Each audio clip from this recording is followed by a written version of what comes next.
Hello, Internet.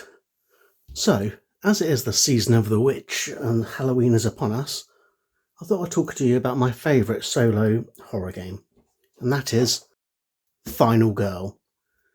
This is a game which completely plays into all the classic horror movie tropes and does so brilliantly.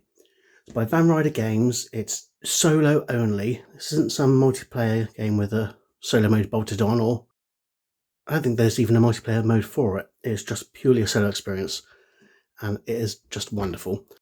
So let's get this core box open and I'll show you what the components are like and the kind of quality of them. First of all, it's a magnet held box, which I think is really nice touch. It just feels nice. Inside you get your standard Santa Fe rulebook, how to play the game. Every good game needs a good rulebook, and this one is well written. You have your player board. This tracks the level of the horror and the outstanding time with the hourglass piece. And inside, you have this lovely little case which holds all your components nicely. Got little tokens for the possible victims, heart tokens for your health. You've got all the cards you need, so that's the girls themselves, the final girls that you play, and the action cards to denote what you can possibly do, the actions you can take during the game. You've got all the pieces, the meeples for the killer and for yourself. Other little tokens, the really nice, chunky, custom-made dice. The dice are just a 1, 2, 3, 4, 5, 6 scale, but they've got little icons on them which denote what they mean in play. So you can just use normal dice, but these are nice, chunky, feel good to roll. And the fact that it's in this lovely little tray, all organised, is really great, because there are so many games out there which just don't think about organisation, and you have to come up with all these third-party solutions. This core box costs about $20, £20, give or take, depending on where you get it. But this is not the game. This is just the basics of it. You can't play a game with just this. To turn this core box into a game, they have the concept of feature films. So you buy different films which turn into the game. So there's all sorts of horror tropes covered. So this is Final Girl with the Evomorph on the USS Conrad. So this is a bit like Alien or Aliens. Here we've got the Poltergeist, the Haunting of Creech Manor. Now these are the only two I own at the moment, but they do all sorts. They've got ones that are a bit like Jason. You've got, I think it's called Dr. Fright, who's a Freddy Krueger type character in the Elm Street setting. There's one set like The Thing in some Icelandic outpost. You've got ones with werewolves, ones with carnivals, all your standard horror tropes.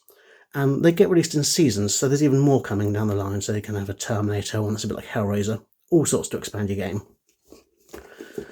But when you sit down to play some Final Girl, the boxes aren't just the boxes, they also become the play area.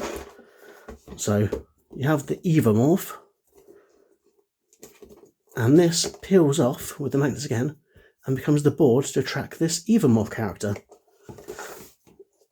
And all the tokens and cards come in this little tray, which is everything you need to play with this with this villain, and any special rules in a little pamphlet. So it's all held really nicely together. And once you've chosen a villain, you also choose a location. You get two together. Here's the USS Conrad. So here's the map of the ship itself.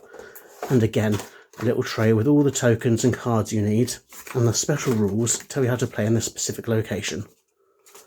So although this one here is an alien game, with the alien on the spaceship, you can mix and match. So I could choose to have a game where I'm playing with the alien, who happens to be going around Creech Manor, the haunted house. Or I could flip it. I could have the Poltergeist on the spaceship, or any of the other possible games they make. So you can have, Freddy Krueger at the carnival. You could have the organism invading the house in the woods. All these classic horror tropes mixed together in this really nice way. So The main box, this is about £20. These games are about $20, £20. I think I got quite good deals on all of these. I don't think I paid more than £15 for any of them. But there's 10 or 11 different feature film boxes out at the moment. There's another series that's just coming out on Kickstarter, so that's another 5 games coming. So I'm just going to set out a little game now, and I'm going to play it out and show you the things I like, show you some of the rules and how they work together. So let's put this on the table. So this is my table after a game of Final Girl playing the Evamorph on the USS Comrade, the basic Aliens game. I almost died. Didn't touch the alien whatsoever. The Evamorph was in full health at the end of it, but I did manage to win. Early on in the game, I ended up getting a lot of key cards. I had 3 key cards, and I was very close to a 4th one around here. And when you have 4 key cards, you can set off a self-destruct on the bridge. So I managed to get my meeple all the way across to the bridge, start the self-destruct, and get to the escape pod on time. At the last minute, the alien was right knocking on the door. Full health, I was on the verge of dying. But at the end of the turn, I shot from the escape pod, the entire ship blew up, and I won. It was really fun, really good little game. And I like that all of the feature films can feel so different. Now, I'm not going to break down the rules completely here, but just, it looks like there's a lot going on, and there is. But the basic gameplay loop is really simple. On your turn, you have a hand of cards, which are actions you can take to play. So you've got things like walk, take a rest, focus to bring down the horror level. You've also got a variety here in this tableau, which you can get up. So you have planning, which affects your dice rolls. You can do different types of attacks. And in some games, in this one, for example, you brings in the scan. So you scan for aliens, which is an extra card just for the Evamorph. With each card, you play it down. You roll a certain number of these horror dice. You have this track here showing you the current horror level. Here I'm on 2 dice, so you generally just roll 2 dice. There are modifiers on that, so on my last bit of health, so I get an extra dice. When the alien or the enemy's on their last bit of life, you get an extra dice as well, so you can build up quite a few dice. The amount of dice you roll determines the possible outcome. So the dice have 3 sides. You've got 1 and 2 is nothing. 5 and 6 is a star, which is a success. And 3 and 4 have these 2 card symbols on, which equates to, if you want to discard 2 of the cards in your hand, you can turn that into a success. And the more successes you have, the better the effect is. So 1 success, I only move 1 space. 2 successes, I move up to 2 spaces. And most cards also reduce the time. So you have a certain amount of time that's ticking away on your turn. In some cases, the increased successes mean there's no time burn, or even gain time in some cases. And then you run out, once you've run out of time, that's it, it's the end of your turn. Or you can choose to stop early. Then you can use any remaining time. So for example here, it's on a 3, to buy more action cards from the tableau for the next turn. Like the distraction card here costs 3. You've got some that cost 0, which will be constantly coming through and refilling up your hand. You've got 1, 2, but there are like some cards, like the critical blow card, which is the most damaging card to the enemy, is 6. And you start a turn on 6, so you wouldn't skip a turn just to get this card. But you can always discard cards that you do have to gain an extra bit of time in this process to buy more cards. So although the dice really take control of the outcomes in this game, you choose an action, you've got no control except for what the random number generator gods say. But when they do land on these 3s and 4s, you can give away cards to affect that result. There are cards like Close Call where you can re-roll any 1 dice by throwing that card away. So you do have ways to mitigate the randomness, but this is a very random game. So after you've done your turn, you go away, but then it's the turn for the villain, and they have a little killer track here. So this little sequence here shows what they do. They target the nearest victim, they move towards it, and they attack it.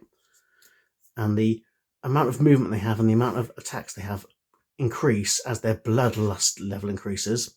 And every time they kill a victim, this goes up one step. With most villains, with a slow burn of them slowly moving around the map, killing one victim at a time, slowly getting more and more dangerous, and then that speeding up, and it really snowballs like a horror film would until you are the final girl in this fight against the baddie. And after you've done the killer's action, then you have the terror cards, and these also add to it. So like here, you go, game over, man, game over. So this increases the horror level. Then the villain gets to move towards the nearest victim and make another attack. So as the horror level increases, you get less and less horror dice when you're taking your turn. So you've got to use cards to control that and bring that level back down to give you a better chance to play. And when you have completely run out of these terror cards, you flip this card and it goes into the final stages, and there's what happens each turn with the bad guy will get even badder. Sometimes there'll be special effects. The entire system is brilliant. It starts so slowly and slowly builds up, and it's got the real cadence of most horror films. I mean, I haven't even touched on the event deck, which can have all sorts of location-based events triggered, or the various items, or the fact that there's a selection of setup cards which you randomly choose, which show how the game begins, where the killer is, where you are, where the victims are. How your final girl, as you rescue victims, you get bonuses from each victim you manage to get to at the escape, or in this case the escape pods. With each map there will be a different safe zone. But there's also all the little extra rules that they throw in. So with this Evamorph, it starts as a little hatchling, and it can disappear off the board entirely, and you have a different deck of cards, which isn't used in any other game, to show what they do when they're invisible, and they come back stronger as an adult, just like the alien in the film. With the poltergeist has no health at all. You cannot fight it. You've just got to avoid it. And as you're going through Creech Manor, the way to beat it is to get the little girl, Carol Ann, and get out of there, just like in the film The Poltergeist. And it's this basic set of rules which they adapt in different ways to different films, which makes it a really, really good system. If you're a fan of 80s horror films, I really recommend you having a look at Final Girl. So if you want a real full breakdown of the rules or a proper playthrough, there's other channels that are going to give that to you better than I can. All I can say to you is that Final Girl is definitely worth your money. Core boxes at full retail, $20. 20 for each of the films. So if you just take 2 in isolation, that makes 1 game, and it is definitely 40 quid's worth a game. But the way it extends, the way the rules adapt to different situations, like I've only got the alien set up and the poltergeist set up, but they have such a different experience between them because of the additions they each bring to the system. And the mix and match. So I have played a game where it's the alien in Creech Manor. I have played a game where it's the poltergeist on the USS Comrade. It's not just the game itself, which is absolutely fantastic. It's the way you can mix and match the villains and the locations. And all of them have their own little unique feels and their unique little additions of rules that just blend together into a really, really, really fun time. I'm so glad I found this. I'm really glad that they're still making it. There's a season 3 on Kickstarter. Well, the Kickstarter's finished a while ago, but it's about to go onto retail in the next couple of months. And I'm really looking forward to the Hellraiser style box set and that. And I think there's also a Terminator one, and so lots of different films built on the same base, and it's a solid base that you can build this constantly adaptable system on. I can't say enough good things about it. All I know is that this Halloween, I'm going to be taking another visit to Creech Manor. So as always, I really want to hear what you guys think. You know, have you played Final Girl? Have you got a favourite feature film box set? Or do you have another horror game that you'd want to share with everyone? I'm always open to new game experiences. And on this Halloween, it's the perfect time to get out a horror game that defines the genre. So, until next time, spooky gaming. I mean, happy gaming.